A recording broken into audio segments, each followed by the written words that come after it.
Welcome to the Third Man.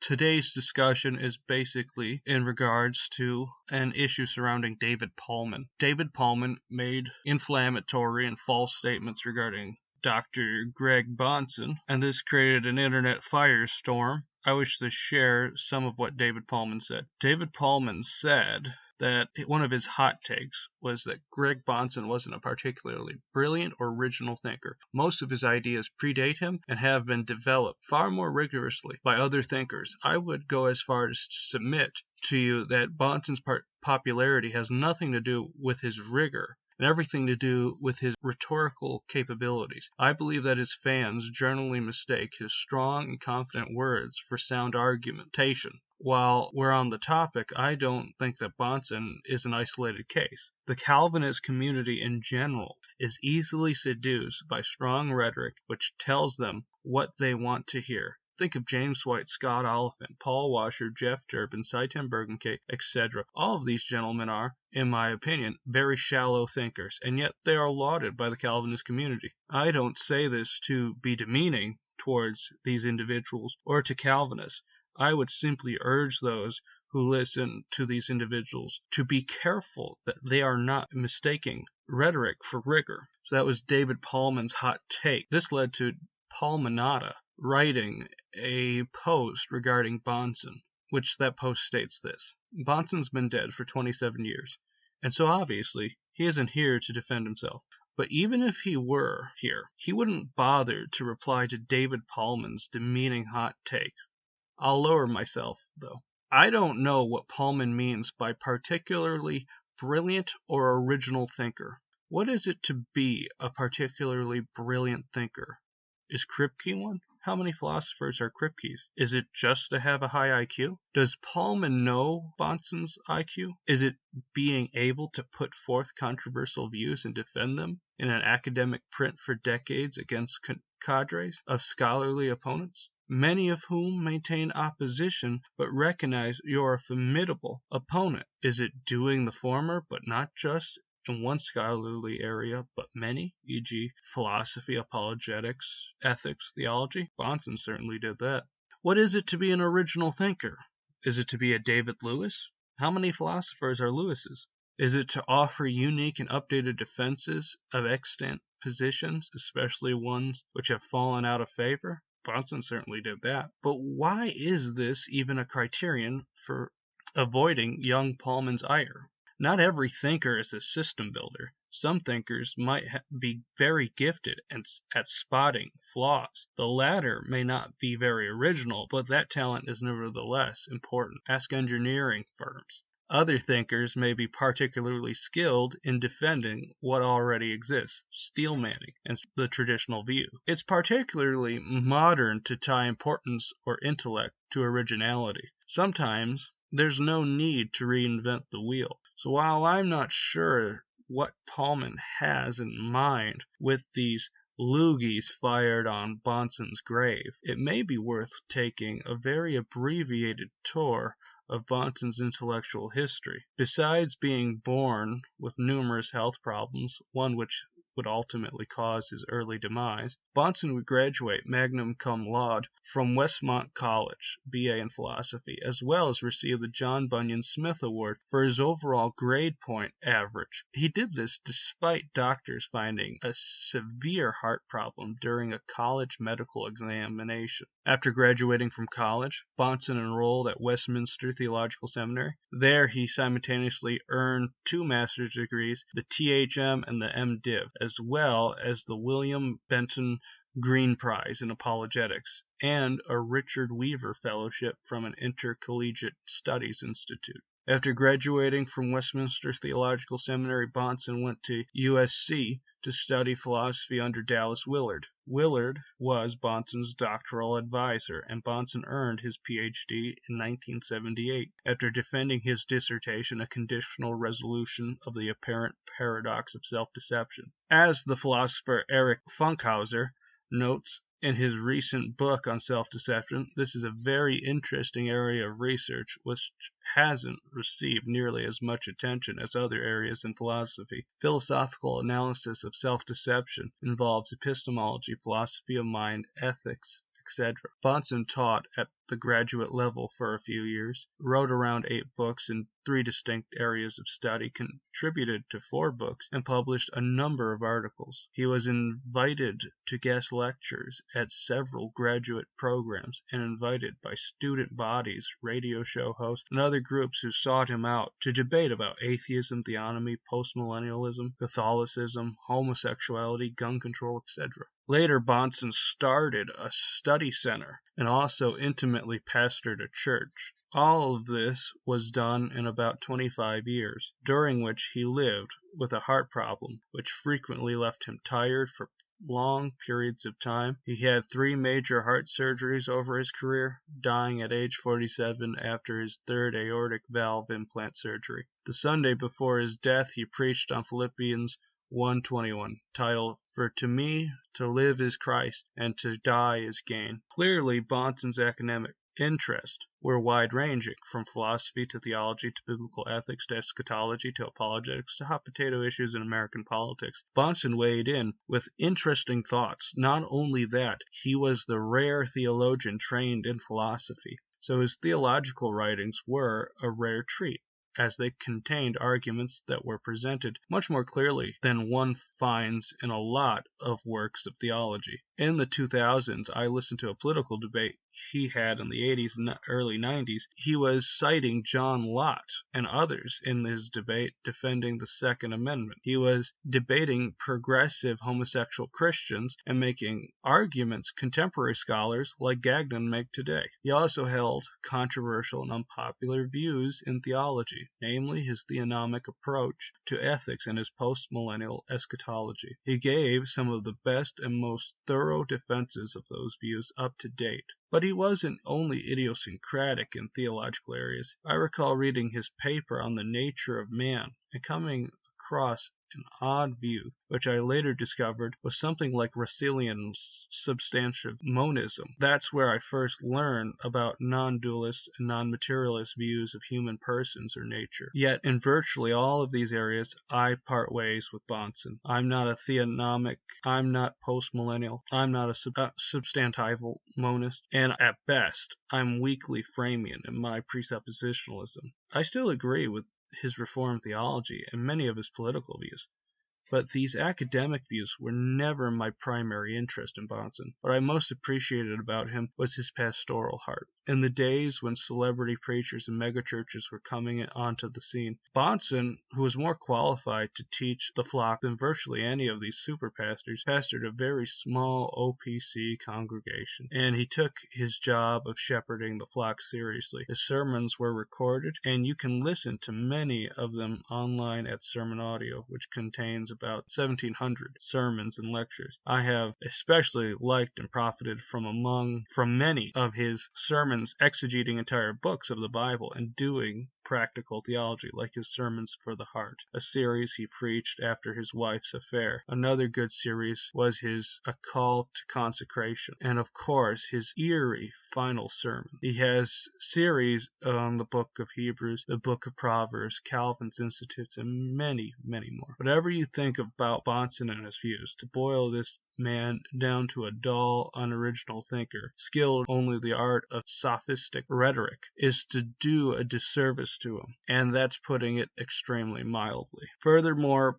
Pallmann provided a post regarding the statements about Calvinism, which also were not addressed by Pallmann. Instead, White got involved because White was brought up by Pallmann as also one of these people just merely of rhetoric. And James White criticized Pallmann on the grounds that he works at Dillard's as a janitor. Now, frankly, I don't care about Pallmann's employment, and I agree that arguments come from people, and Spinoza made glasses. Okay, geniuses can be behind many different lenses, but I won't. So I'm not making any criticism of Pallmann based on his employment. I think Pallmann's ideas are just bad. That's my hot take. But I wish to also go to Pallmann's point about the Calvinism section. Now, just to clarify, I know that Pallmann has read or somewhere seen Manada's response to him. He basically states that Manada didn't even touch the issue that he raised. It wasn't Bahnsen's credentials that were the problem. It was rather that Bahnsen was just an unoriginal thinker. But the problem is, Manada's already responded to Pallmann on that, back to him, and there seems to be no retort. The point is that Bahnsen did write in regards to a very niche issue in philosophy regarding a philosophical analysis of self-deception that would show that he isn't just some dull idiot, just writing with excrement on the wall, So to the Calvinism stuff. After replying to the first part, the Bahnsen stuff, of Pallmann's hot take, I said that I was going to reply to the second part, the Calvinists in general stuff. But I ended up not doing so because the problems are obvious to any person not lobotomized.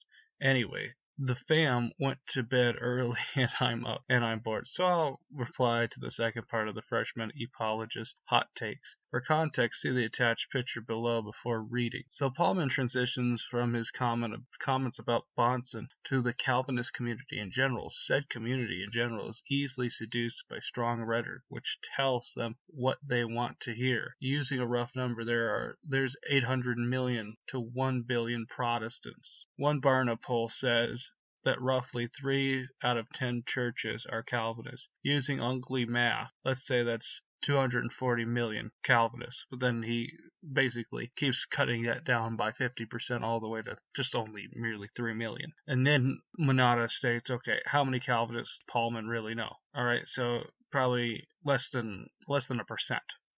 He factors it out to 0.02 or 0.03% of Calvinists, and basically says, look, this guy's making generalized statements about things he couldn't know about. And kind of point, I would love this comment from Manada is just hilarious. I would love to see the evidence this hardcore evidentialist has to make for these sorts of claims.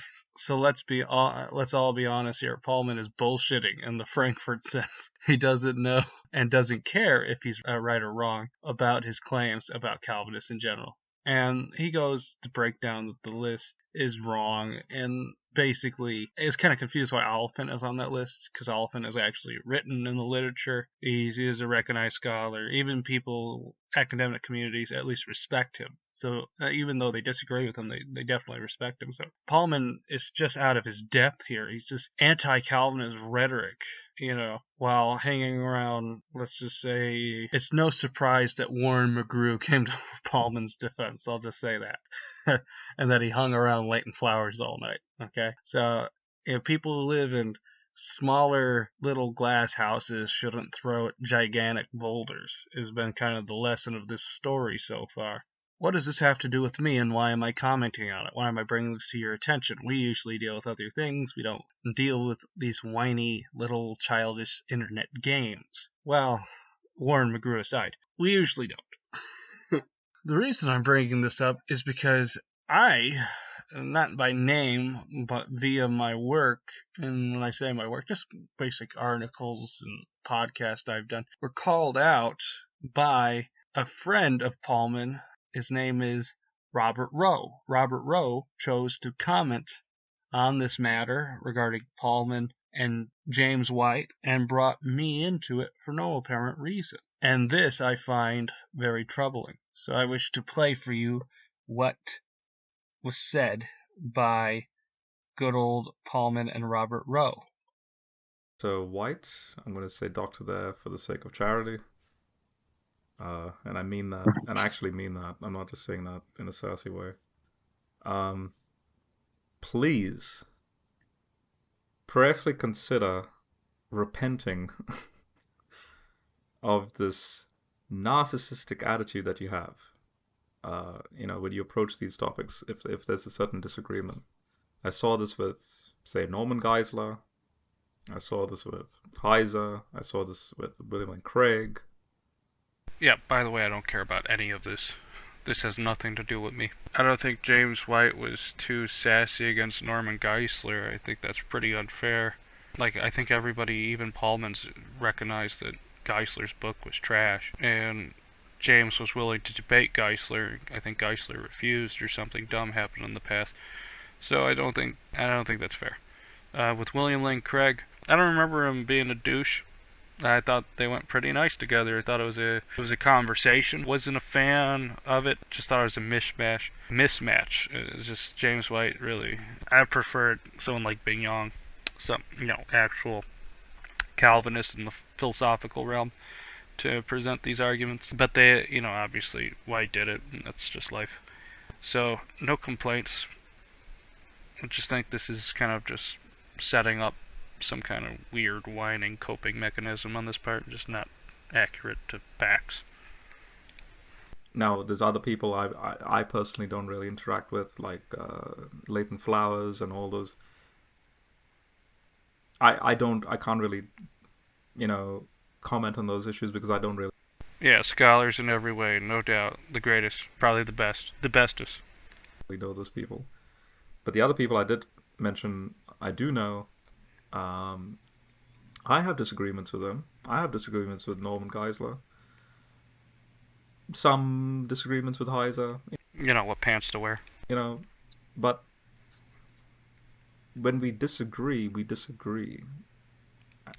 Very informative. And it doesn't devolve into this what what what can be described. It can only be described as, say, religious constipation and narcissism. It's ridiculous. And uh, well, um, I didn't make the thumbnail photo, by the way, but I think all of this is sort of like a little. It's not mocking. It was very creative, hilarious. It made me chuckle so much I cried. It's just to give you a taste that I'm kidding. It was just like James White's granddaughters riding James White's back with Pallmann's face on it. Like it's just stupid. if you're older than us, you're meant to showcase a certain you know um, you know you people look up to you, and the attitude is so petty that then it spills off into then the younger crowd, and then I've had vitriol towards me by the reform crowd. I've seen blog posts, you know where the reform crowd, it's what's called the council of Google Plus, like those folk, you know So that's where I was mentioned. Vitriolic, evil, wicked man that I am. Because I dare question Robert Rowe. I dare doubt it. Oh, yeah, they say madness runs in our family. Some even call me mad. And why? Because I dared to dream of my own race of atomic monsters. Atomic supermen with octagonal-shaped bodies that suck blood out. You know, the I think maybe he is a Nephilim. He may be the last remaining Nephilim on the earth. Only him, with his gracious wisdom, would condescend down to us and help us out. Such a loving figure. Alright, why am I stopping here? Well, because I am the council of Google+. And when he talks about the blog post, he's talking about my blog, which I did write articles which were fair. Robert Rowe was presenting positions that I'm critical of, like the notion that Old Testament regulations against homosexual activity are based on their ancient Near Eastern conception of sperm being actually human lives, and not about the sinfulness of homosexuality. That's an argument I think that's been refuted in the literature by scholars like Gagnon. But I wouldn't know that because I don't care about context. You'll find out about that in a minute. Just to mention, I had nothing to do with this James White affair. And if anyone knows me, I am more of a Steve Hayes fan, which at the end didn't get along with James White. So it seems like Robert Rowe doesn't even know anything I've said or who my interests are. So he's really speaking out of ignorance here. But of course, it's Robert Rowe, so don't be surprised when that occurs. But the absolute, because that's not the only thing he's going to go to say. What follows after is kind of a further attack on things I've done. But I have attacked his views on the way science relates to the Bible and so forth. They're not vitriolic, they were substantive. And he has not responded to them, even though there was plenty of content to them. And I believe he was spreading liberal views that compromise the faith. Seriously. in regards to human sexuality. And there are charges, there are people who would say, if you knew Robert Rowe back in the day when I knew him, he was spreading beliefs that I do consider wicked and sinful. For example, I didn't want to bring this up, but since he wants to comment on me, I'll comment on him and bring up the past. Robert Rowe was going around the old Google Plus community and spreading ideas such as that fornication wasn't sinful, or defending binitarian interpretations where the spirit isn't a distinct person, but rather the Son and the Spirit are identical. So these are reasons why me and Robert Rowe came to conflict in the past. There was a time where he was arguing that numbers were sentient creatures live in this universe. It seems to me that we have to really he's not remembering why, or he's being dishonest to people about why I was very critical of him. And I do think his view compromises biblical inerrancy, but Pallmann's fine with compromising inerrancy. By the way, this idea that I live in an echo chamber, I've interacted with Pallmann's stuff. Attacks on presuppositionalism, I think I've refuted them. My friend Daniel's refuted them. My friend Jimmy's refuted them. I think we have to recognize that Robert Rowe hasn't followed what I've done in a long time, nor did he even back then, because he's never taken anything I've said seriously. One time we agreed, even though we came to agree that James White failed to refute Kwaku. We have both agreed on that, had a very good talk. This was the last time I spoke to Robert Rowe. And for some reason, he's dragging my name through the mud for no apparent reason, other than just to attack the Calvinist community, because I am a Calvinist, and that's probably the only one he ever knows, that it's as vitriolic. That's just not true. These are just baseless whines, coping mechanisms for men that need to get over themselves. Emotional damage! Because, believe it or not, this is something that doesn't take 2 hours to discuss. James White made fun of the dude's work. Yeah, it's not cool, but get over it. They're fans of your work, but any sort of engagement with, say, the evolution topic and all these things, it's like, oh, you're not a Christian. Never said that a day in my life. For one, I have friends that disagree with me on the creation issue.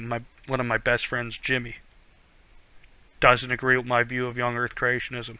I didn't say, well, Jimmy, that's what people in hell are for. I didn't say that once. My friend Tyler Vela, he probably holds to some theistic evolution thesis or something like that. That's his prerogative. Never said he was unsaved because of it. Robert Rowe is lying. This guy's making up stuff. We don't do that. It's fine to disagree on the creation. The reason I came into conflict with Robert Rowe is because I believed he was taking positions that undermined inerrancy. For example, he took Heiser's interpretation about head coverings. And Heiser takes it basically to be that Paul had thought they were genitals. So if you wanted to affirm the intention of the biblical writer, you'd have to affirm our hair is our genitalia. And I refuse to do that, because I know what that entails. It entails that the biblical authors, that God put factual errors throughout the Bible, and that we shouldn't believe them. And of course, my other charge was that Robert Rowe was inconsistent. For example, Robert Rowe will maintain that the Bible endorses an ancient cosmology. And that's fine and dandy. A lot of scholars do that. I absolutely reject it. But he'll also maintain that in Genesis 6, angels came down and had sex with human beings. Now, there's a lot of scholars that accept that thesis, no doubt. I do not. And furthermore, even if I did, I wouldn't accept it the way they accept it. Just to clarify, I even wouldn't accept their thesis. If we were to be consistent, so this is something I was trying to show to Robert Rowe, if you're consistent with his beliefs about how we should take what the authority of biblical interpretation is, how it should be used. Right? We should get rid of the bad and keep the good. So they believe the ancient earth, that the earth was flat. God lived on a dome. Things like that, stupid things. So we should reject that ancient cosmology, even though it's found, through the text. Genesis 1 endorses that view, and other biblical passages throughout the entire Old Testament. Flat Earth, dome, all that. You should sort that out, because the author affirms that true. God intended to communicate that. That's exactly what happened. But we know now that that isn't true. We know from looking at the world. We know from going up, things like that. So we should interpret it, leaving that aside. God did intend to say that, but it was for their time. But I was trying to show the arbitrariness of that distinction. So, for example, the angel men thing. Oh, you believe angels create some weird hybrid race of things? Alright, well that was good for them, but not for me. Because I don't see it in the, maybe they all died, I'm kind of sus. Maybe angels can do it at any time, sus of that. I don't see much evidence that angels came down and mated with human beings, created a big flood killed, general area of, they clearly all lived in the Middle East or something. It's like Robert Rowe defended, and kill them off. Well, you could just take Robert Rowe and say, oh, well, they believed that back then, deities coming down, making love with women, creating demigods. Demigod of the wind and sea. That's cool back then, but we know that didn't happen. Right? There ain't Perseus. So, you can employ Robert Rowe's own arbitrary rules to his own view. And they undermine some of his own doctrines that he affirms so vehemently. That was the point of some of my articles. Did he interact with that? No, he dismissed it. Because there's no offense. While he's pretending to be, the greatest ancient Near Eastern scholar to ever live, there's no room. I've always found him not willing to go as far with logical consistency. That's just my take. And let me continue on, because he says some other things about me. You're this compromiser, and if you go out of your way to say, oh, now I see the so-called click, like when he showed that meme, that changed my mind, like, and then White responds back, oh, see, there's Braxton Hunter and Jonathan and like, in other words, David, you're part of this clique of the non-reform camp or something like that. Like, and we come I off can as say foolishness. Yeah, I can say the same thing about you, It- James. it- I can yeah. say Alright, let's put that to the test. I wonder if we could see some kind of clique of anti-Calvinists all together. We're going right to YouTube. Put it to the test, right? I can't even spell. This is the YouTubies. Alright. Okay, let's... A lot of things. What am I going to look up? Okay. Let's look. David Paul. Man. Let's look him up. No, who's that? Oh, yeah. Just scrolling through. I'm just seeing... Looks definitely like he's... a lot of things. A lot of unique things. But let's look very specifically. Let's see if he's looks like he's in some kind of clique. Because when people make fun of my job, they let me on their show. We talk about it. It's like a counseling session. No, I don't want to listen to that. No, thank you. Keep it. Much different than decreeing. Oh, look at all these Calvinists. By the way, Eric Hernandez is cool. Respect you very much, dude. You're definitely wrong about Calvinism, but still. Definitely. Oh, Brian is that Wagner? I love Wagner. Irenic Pelagian. Definitely a Calvinist. Definitely. Oh, provisionist perspective. I wonder who came out here just to talk about Pallmann's. Come on. You know what I mean? Wagner, definitely a Calvinist, right? No. Oh, yeah. Open theist. Open theist. Open theist. Open theist. With Jordan Thornburg. Definitely not weird anti-Calvinist cult on the internet. No way. Not except Eric. Eric is cool. He's in with the bad crew, though. He's like this shining gem in a, crew I wish he would leave. But it's okay. I respect him. Come back on my show. Got love for you.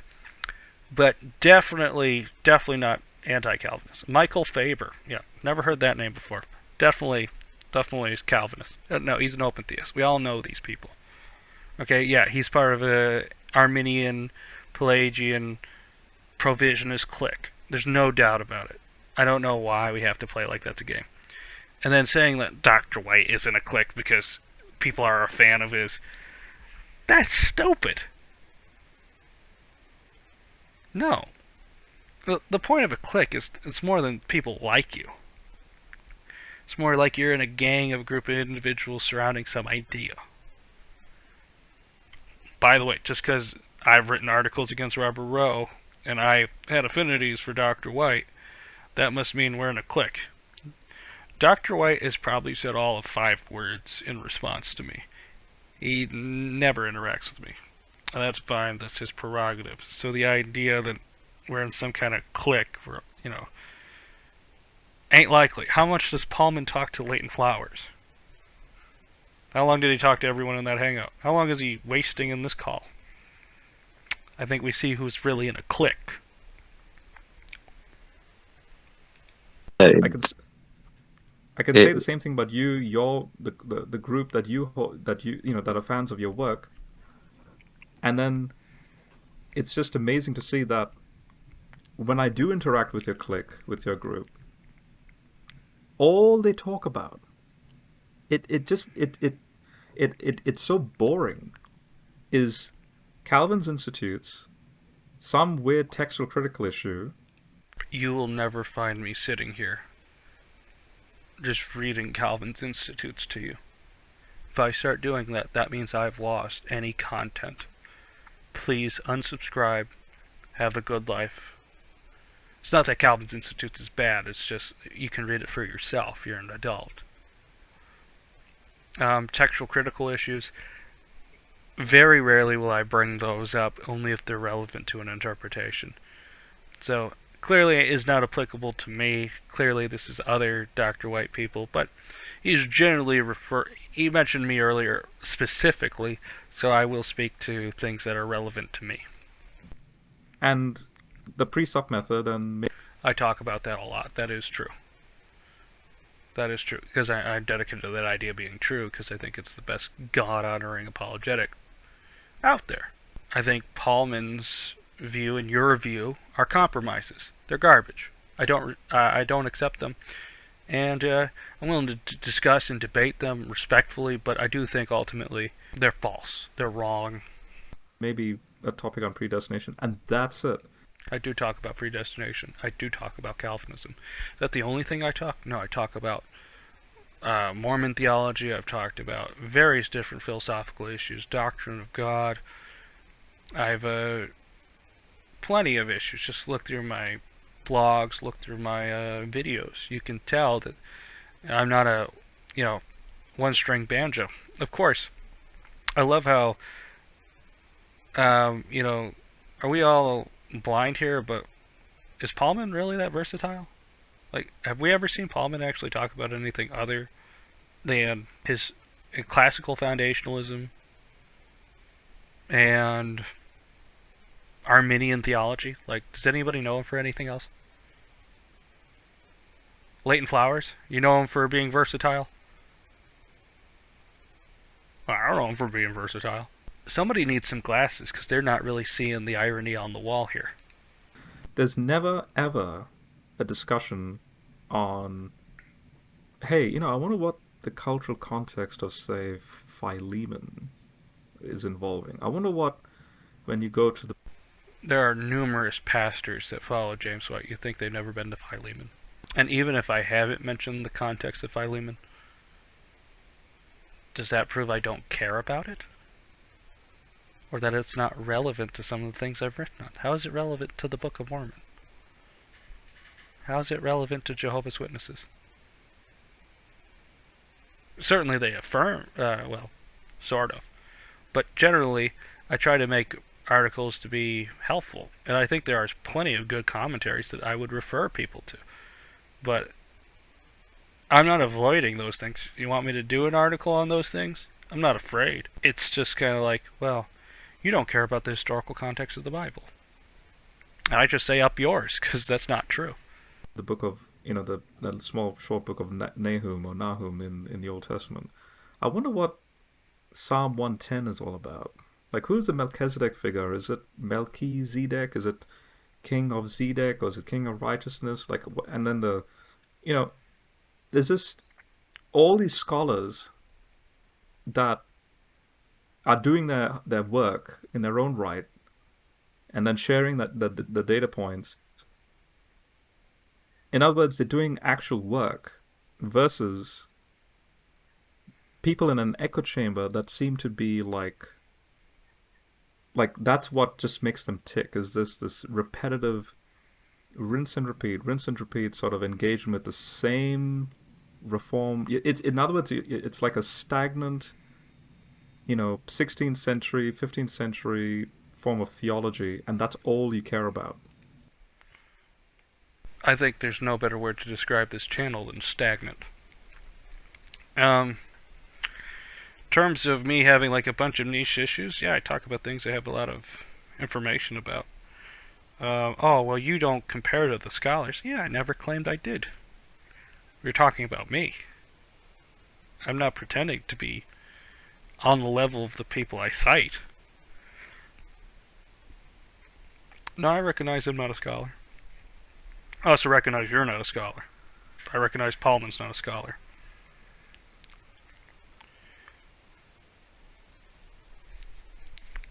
So, this isn't a compelling point on his part, like, oh, well, not everybody in your crowd is a scholar in the ancient Near East or Semitic studies or, blah, blah, blue, blah. Michael Brown, he's done great work in these areas. Yet, mostly he talks about it's like politics and weird charismatic issues. So even some of those scholars don't even spend all their time in those fields. And find they have other things to talk about. Does that mean that those things aren't relevant? No. So these are just stupid points. Also, I don't like being mentioned. And then I suppose that frustration spills over into your interactions with other Christians who may not be part of that so-called reform camp and discussion. And so, in my opinion, enough is enough. It needs to stop. And so this is why I decided to do the stream and to defend a brother like David. So, thank God we made it to the end of this. It's just, there's no reason to mention my blog. I have nothing to do with this. I can have something to do with it if you want. But, yeah, so I don't agree with White's criticism of Pallmann. I agree with Manada's criticism of Pallmann, which I think Pallmann's basically dodging, because Pallmann doesn't have a great response, in which, no offense, Robert Rowe, who's completely ignorant of the topic of, like, Bonson's credentials, and I remember this earlier conversation regarding, the theonomic. Basically, my opinion, Robert Rowe's take on the Old Testament law is trash anyways. So, like, I'll cut to the chase. I'd even go to say irreverent. But completely ignorant of the issue surrounding Bonson. Of course, just like here, still spitting loogies on his grave is now just some Robert Rowe and some randos on the internet, so including the weird cult mentality that they're trying to denounce is occurring right now. So I figured I'd just share with you guys this foolishness. Say, look, I'm not trying to say choose me or him, but just recognize that this is the kind of like baseless nonsense you get from certain crowds when they do interact with you, or at least mention you. This is garbage. Absolutely. Because basically all they're saying is like, oh, well, you only care about 16th, 17th century, basically you're stuck in the 1500s, bro. I think there is worth it to discuss that theology back then. I think it has some bearing on us now, and I think they were getting back to the sources. So I think even if you go to the 1500s, you are in a way discussing the very topics like the context of Nahum and Philemon, whatever you want to discuss. That's all being brought up there. You're not losing that; you're gaining it. You're just getting more perspective from other saints, and I think the Reformation is still going. Obviously, Robert Rowe doesn't care about justification, but I think it's worth it, even though he probably declared right. Here's where the Catholics probably have a point, and then blah blah blah. I take justification seriously. I think Catholics have a false gospel, and I think it's worth discussing these 15th century issues. 16th century, sorry. So yeah, I'm stuck in the past because I want a better future. And yeah, so I just want to talk about the attack that Robert Rowe lavished on my character without saying my name. But I am basically the only one who's written articles and blog posts against Robert Rowe on the council. So, and this echo chamber claim, I've interacted with you. It's not an echo chamber. I've literally interacting with things you've said. Pallmann, I've interacted with things he said. This is just a rhetorical tactic on their part to undermine what I've done. And don't get me wrong, I'm not saying, look at these great accomplishments. I'm just saying, look, say I'm not interacting, you're just full of it. Get out of here. And there's no reason to besmirch my character because you have an obsession with Dr. White. The gist of it was that because I work at Dillard's and I'm under 25, that, my opinion just can't count for anything. Okay, so that's not what I said. That is not what I said. That's a lie. I mean, this kid's making stuff up. I did not say that. I put what he has on his own Facebook page. And I said, why? And because I'm talking to my fellow, why do we care? Why did people write all this stuff up about Greg Bonson and everything else? Why do we care? But that's not what I said. The graphic included what he had. There's no editing. It's just here's how he described himself. And my point was he describes himself as an Arminian, as an evidentialist. What do you expect as far as a fair analysis of Greg Bonson's work? But then to say, it's just all because they're good speakers, from someone who has zero standing, no standing whatsoever. That's all it was about. And notice how things change. And he's not going to get challenged here, but things change.